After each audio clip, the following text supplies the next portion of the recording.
Public Sénat, avec le soutien de la Mutuelle nationale territoriale, la Mutuelle des agents des services publics locaux et Adviso Partners, cession, acquisition et transmission d'entreprises, nos territoires ont de la valeur, vous présente le Journal des territoires.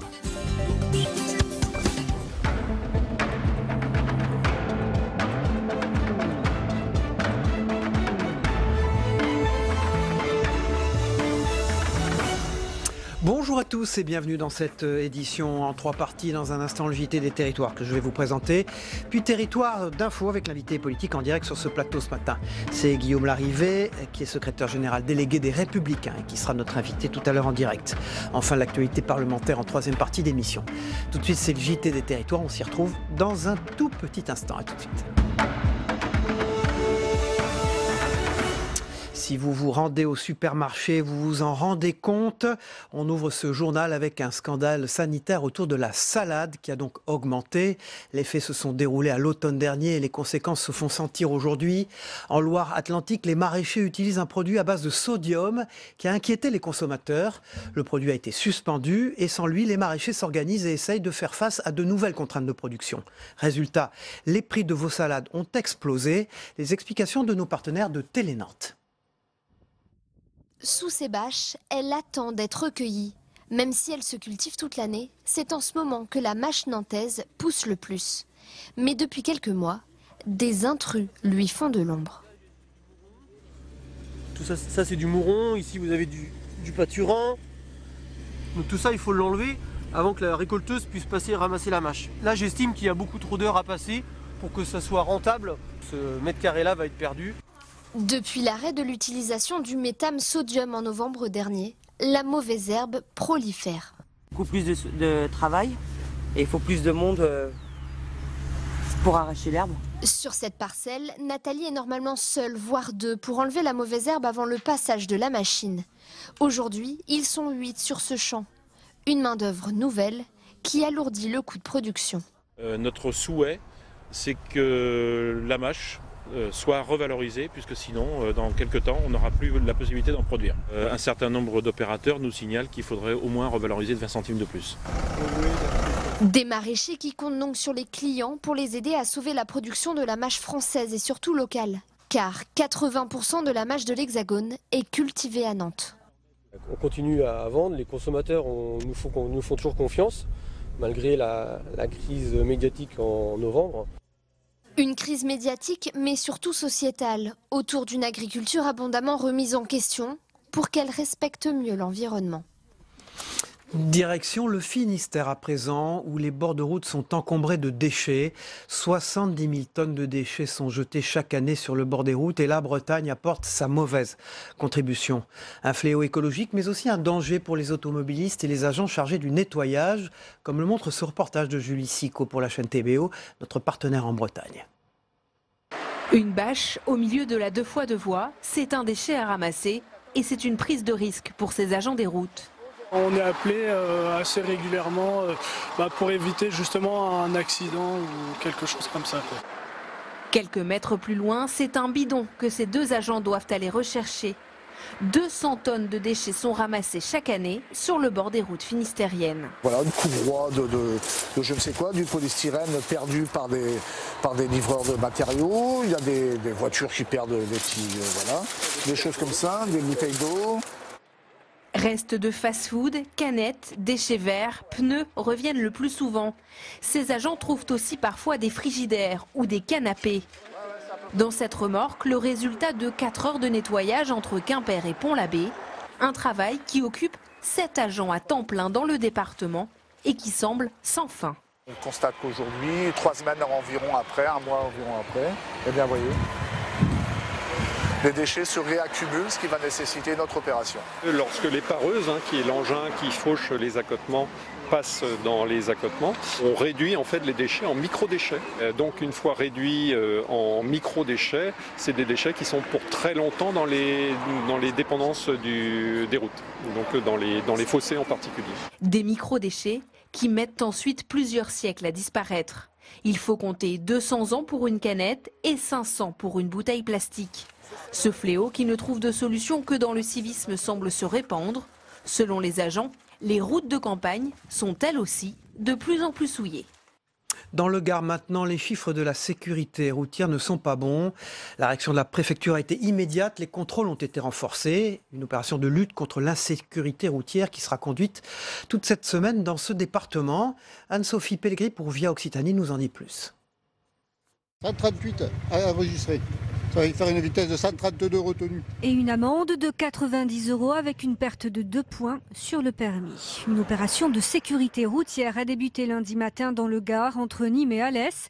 Une réaction préfectorale face aux chiffres de la mortalité routière.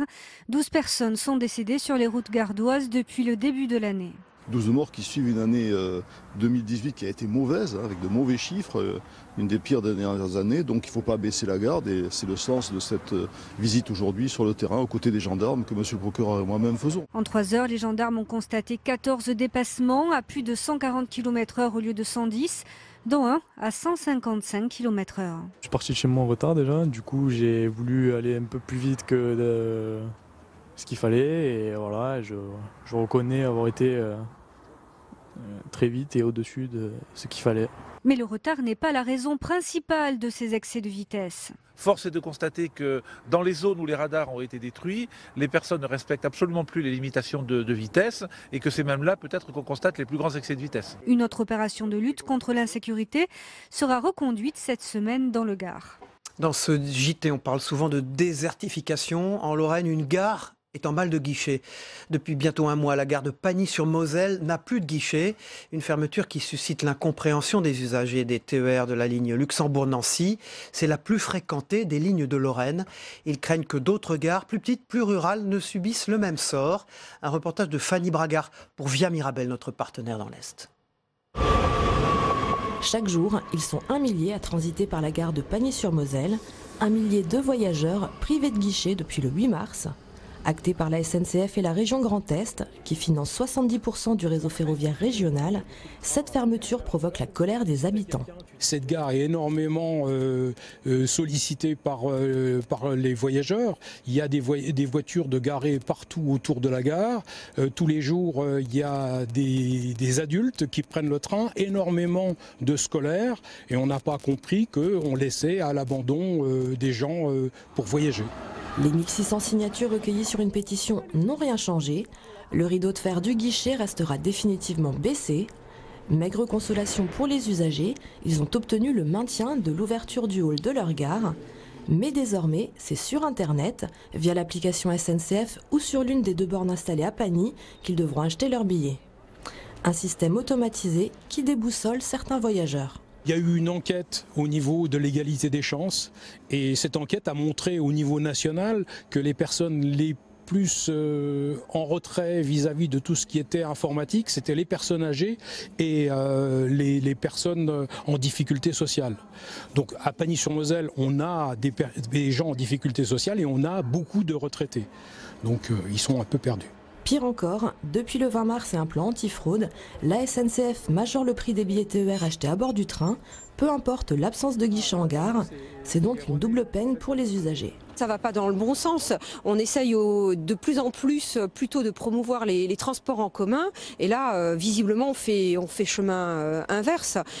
C'est quand même un service qui est formidable. C'est une nouvelle fois. Ça peut effectivement, je ne sais pas si ça met en péril d'autres petites gares, mais sans doute.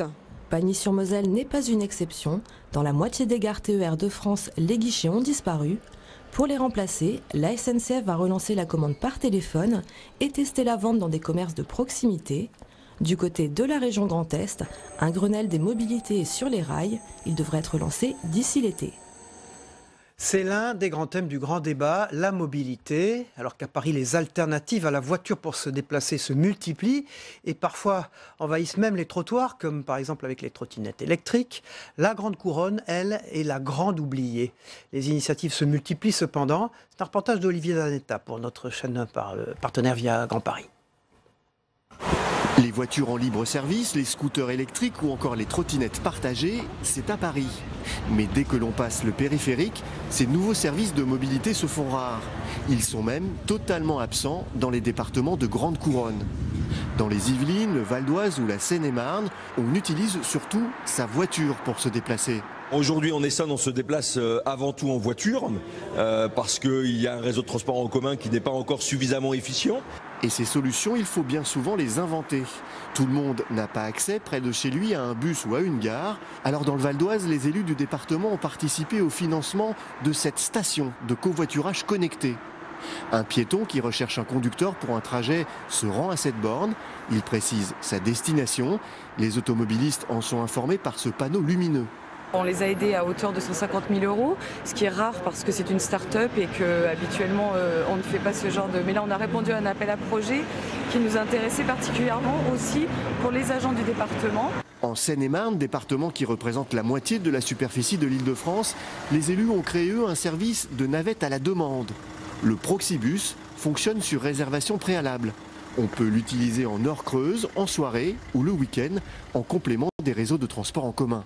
En attendant les robotaxis, dont les tests ont déjà commencé à Rouen, en Normandie, des solutions s'inventent au quotidien. La plus populaire, le covoiturage. Elle permettrait aussi de résoudre le problème des bouchons en Île-de-France si nous étions 2 personnes dans la même voiture. Bonne soirée. Au revoir. Voilà, on continue ce JT avec la une de la presse quotidienne régionale dans un tout petit instant. À tout de suite.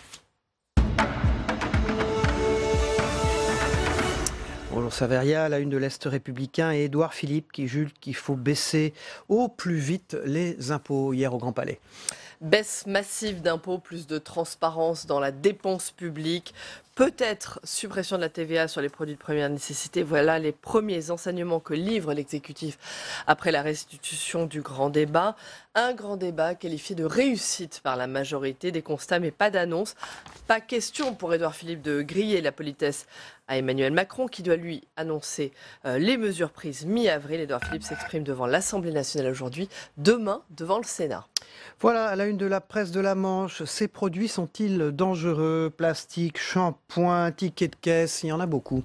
Insecticides, lessives, produits d'entretien ou encore produits phytosanitaires, de nombreuses substances sont sujettes à interrogation et polémique. Des spécialistes étaient dans la Manche ces derniers jours. Résultat, il faut alerter sur certains produits ménagers. Ils sont dangereux, chers, polluants, mais il est facile de les remplacer. C'est à lire dans votre quotidien ce matin. Voilà, la une de la Voix du Nord, une peine exemplaire contre les activistes végans. 2 activistes ont été condamnés hier par le tribunal correctionnel de Lille, respectivement à 10 et 6 mois de prison ferme pour avoir dégradé ou incendié des boucheries, des restaurants ou des commerces dans les Hauts-de-France. 2 autres écopent de prison avec sursis, présentées par les avocats des parties civiles comme une première en France. Cette condamnation marque un point d'arrêt pour les défenseurs de la cause animale qui ont vandalisé depuis l'année dernière plusieurs commerces alimentaires, dont des boucheries ou des poissonneries dans la métropole lilloise. Nous avions besoin de l'exemple pour qu'enfin cessent ces agissements, a réagi dans un communiqué le président de la Fédération des bouchers du Nord, Laurent Rigaud. Et puis une bataille qui reprend, c'est à la une de Sud-Ouest, c'est celle contre le frelon asiatique, un fléau.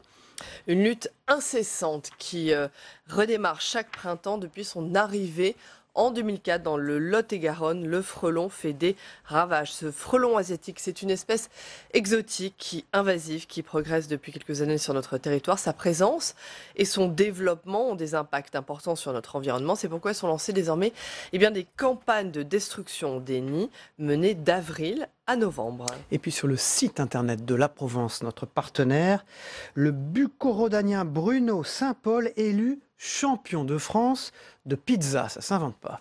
Le meilleur pizzaiolo de France est un Provençal, il s'appelle Bruno Saint-Paul, il travaille dans son camion pizza près de Marseille. Il a remporté le titre avec sa pizza Balade en Méditerranée, une pizza qui se compose de brandade de morue, de tomates confites, de chips, de pommes de terre et de noisettes. Si vous voulez goûter cette pizza, rendez-vous dans son food truck à la Bouilladis, c'est en banlieue marseillaise. Toutes les infos sur laprovence.fr, notre partenaire. Voilà, dans un instant, le Club de la Presse. Merci Saveria. Gaëtan Bossard, Sébastien Fournier, dans un instant.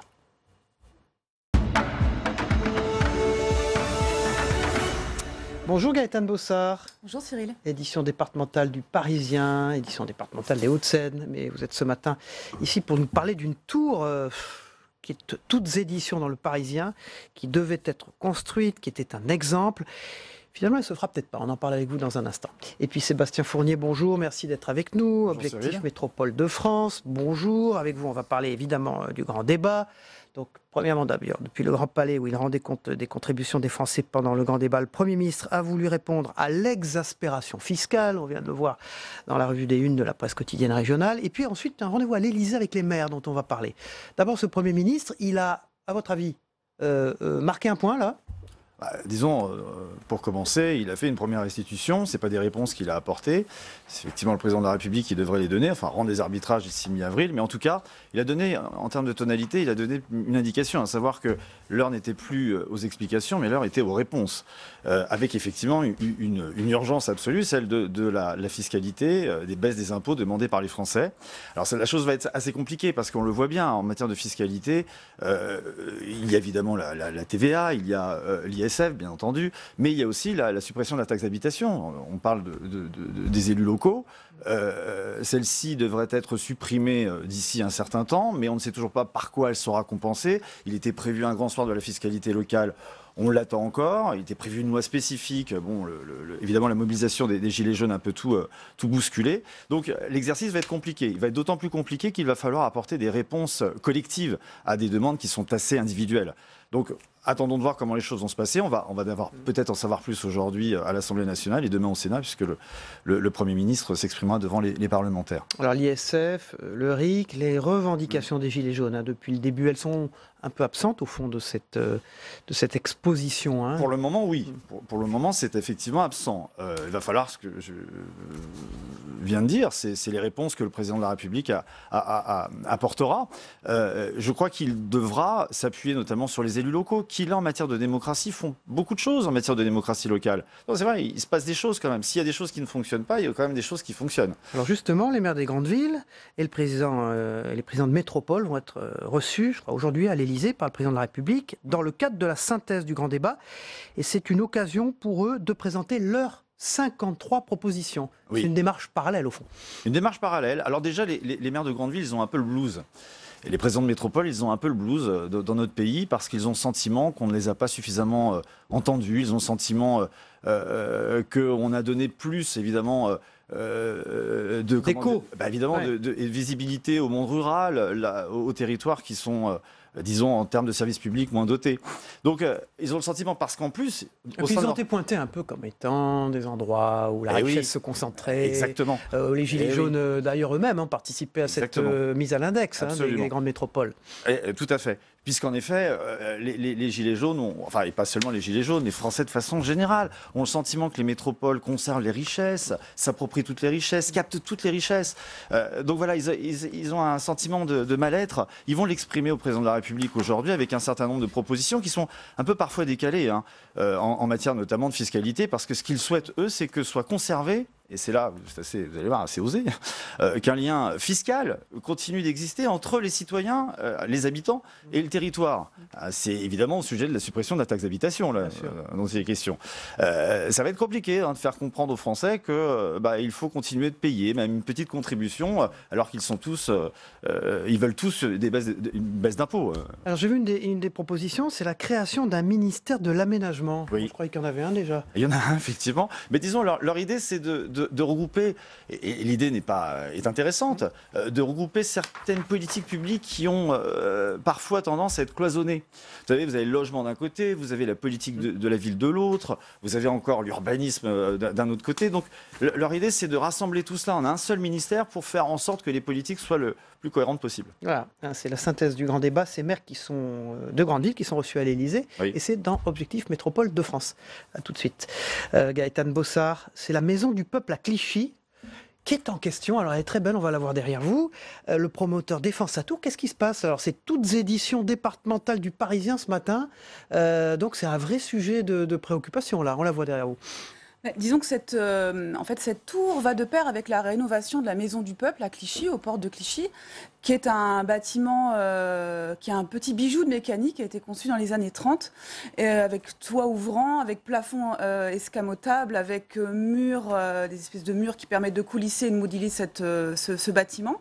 C'est un vrai patrimoine, hein, il est classé monument historique depuis les années 80. Mais il faut le rénover. Hein, il faut le rénover parce qu'il est extrêmement vieillissant. Aujourd'hui, il est occupé au rez-de-chaussée par un marché 2 fois par semaine, mais c'est tout. C'est un vrai petit bijou du patrimoine, sauf que ça coûte très cher à rénover. Donc, ce projet de rénovation a été présenté dans le cadre de l'appel à candidature. 20 millions d'euros, j'ai vu. 20 millions, sans compter les avantages, sans compter la dépollution, etc. Donc c'est le concours Inventons la métropole du Grand Paris, qui est porté par la métropole du Grand Paris, qui a vocation à faire émerger des projets un peu emblématiques. Ça en fait partie. Donc pour pouvoir financer la rénovation de cette maison du peuple, on va construire une tour. Enfin, c'est le projet qui est porté par le groupe, le promoteur, Duval, plus le. On voit la maquette derrière vous. Ciotti, c'est caractéristique de son travail, avec cette espèce de treillage en béton sur la tour, qui lui vaut déjà le surnom de tour Scooby-Doo par ses détracteurs. La tour Scooby-Doo. Ah oui. Ça, c'est les détracteurs parce qu'ils sont nombreux. Donc là, pour la première fois, le promoteur monte au créneau pour défendre son projet de rénovation, ce qui n'avait pas encore été fait jusqu'alors. Pour l'instant, c'était surtout les détracteurs qui étaient montés au créneau. Alors, il y a des recours déposés devant le tribunal administratif, il y a des pétitions, etc. Parce que, évidemment, une tour, c'est haut, ça fait de l'ombre. Les travaux génèrent des nuisances pendant quelques temps. J'ai vu que Jacques Lang faisait partie des opposants, les aider en tout cas.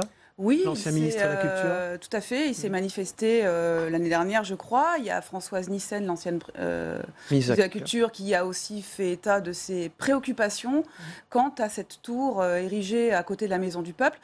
Certains architectes estiment qu'elle écrase la Maison du Peuple, qu'elle dénature. Mais le problème, c'est qu'il faut équilibrer aussi l'opération. Donc là, voilà, on a le promoteur qui explique pourquoi... c'est un projet intéressant, intelligent. Il a quand même renoncé. Au début, il y avait le groupe Duval, hein, le groupe Duval, tout à fait, promoteur, qui s'est adjoint les services d'un architecte des monuments historiques. C'est obligé.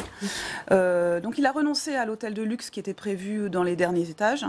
Parce que Maison du Peuple, hôtel de luxe... ça ne matche pas très bien.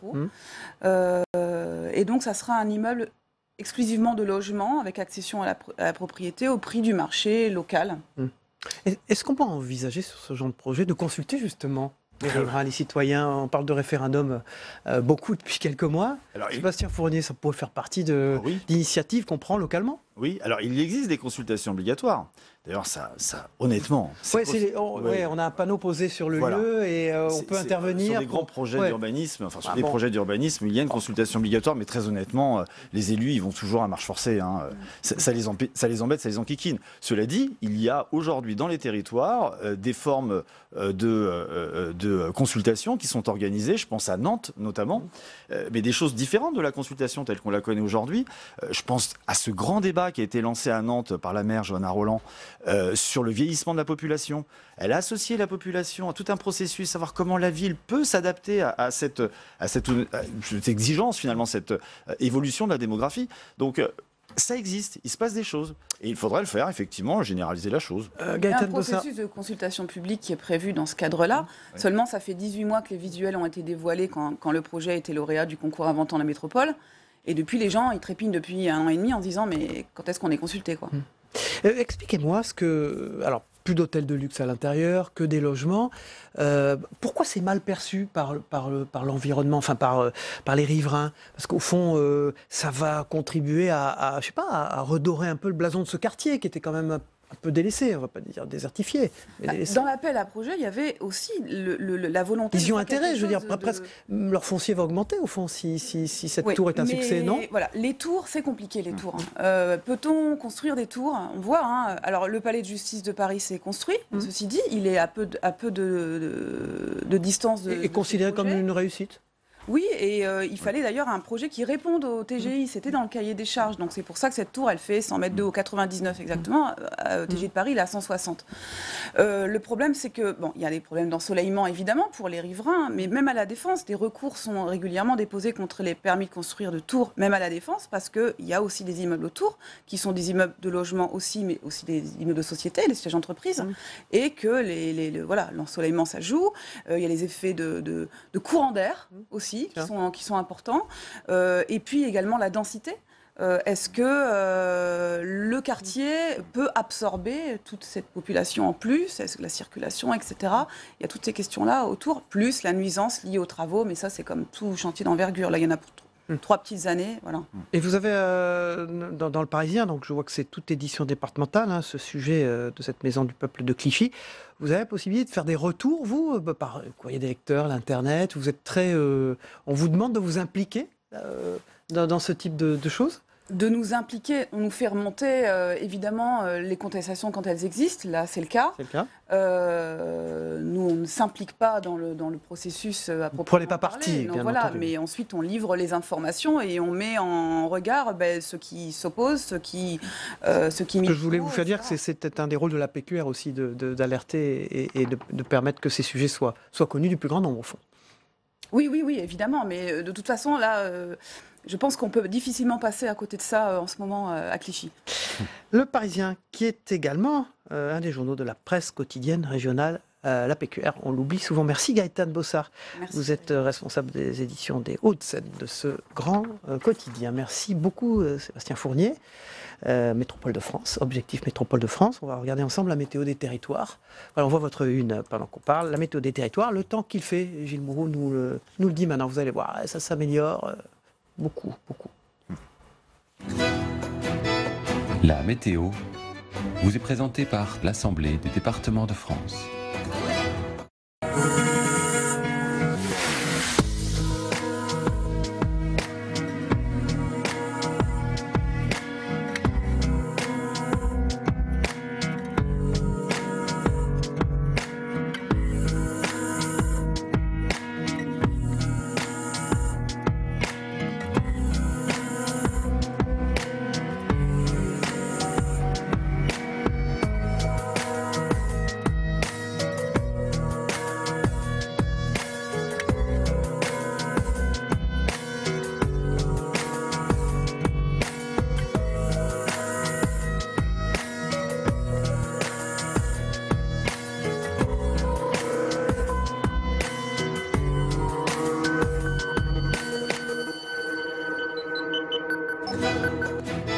C'était la météo avec l'Assemblée des départements de France. Voilà, dans quelques secondes, c'est Guillaume Larrivé, le député LR de Lyon, secrétaire général délégué des Républicains, qui sera notre invité en direct sur ce plateau. Il nous reste le temps d'aller regarder ce qui se passe du côté du monde avec le Zap Monde de TV5 Monde. On part pour la Maison Blanche où Donald Trump limoge le patron du Secret Service, le service secret américain, qui est censé le protéger, lui et les anciens présidents américains. Et puis on part aussi pour l'Algérie, où les proches de l'ex-président Bouteflika sont soupçonnés de corruption. Tout ça en images, et on se retrouve après. À tout de suite.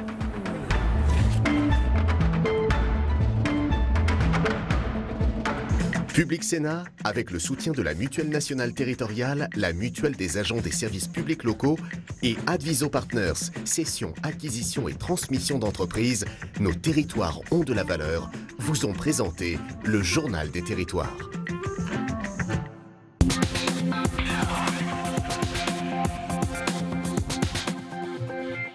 La purge continue. Randolph Hales n'est plus le patron du Secret Service, la police chargée de la protection du président. Il prend à son tour la porte. À peine 24 heures après le renvoi de sa patronne, Kirstjen Nielsen, la ministre de la Sécurité intérieure.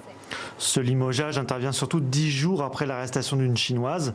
Elle s'était introduite en possession de plusieurs téléphones et d'un logiciel malveillant dans le luxueux domaine de Mar-a-Lago en Floride. Et selon le New York Times, la purge n'est pas finie. Au moins 2 autres responsables du département de la sécurité intérieure devraient quitter leurs fonctions sous peu. Il y a une centaine d'hommes d'affaires impliqués dans des affaires douteuses.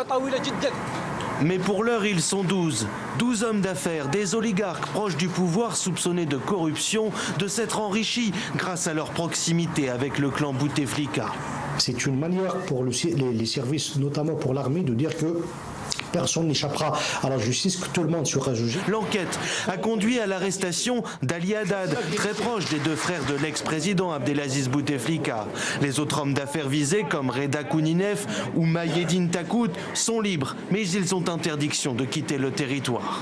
Appelée par le peuple à fraterniser face au pouvoir d'Omar el-Béchir, l'armée va-t-elle choisir la voie de la rue plutôt que celle du pouvoir? Selon des témoins ou des vidéos circulant sur les réseaux sociaux, des soldats auraient même protégé des manifestants face aux forces de sécurité qui tentaient de les disperser. Un peuple, une armée, scandent les protestataires. L'Union européenne a appelé à ce que les manifestations pacifiques soient autorisées, à ce que les forces de sécurité n'utilisent ni gaz lacrymogène ni balles réelles contre les manifestants pacifiques. Appel sans effet pour le moment. Les tirs ont bien résonné à Khartoum. En démocratie, séparer la religion de l'État semble aller de soi. Mais le projet de loi 21 sur la laïcité continue de semer la grogne chez ceux qui réclament le droit d'afficher leur religion. Résultat, les uns parlent de discrimination, les autres de refus de s'intégrer à la société d'accueil. Chacun traite l'autre de raciste. Avec autant d'antagonisme dans le débat, il sera sans doute difficile d'éviter les dérapages. Le projet de loi 21 recueille, semble-t-il, l'appui d'une majorité de Québécois, mais il risque de laisser la province profondément divisée.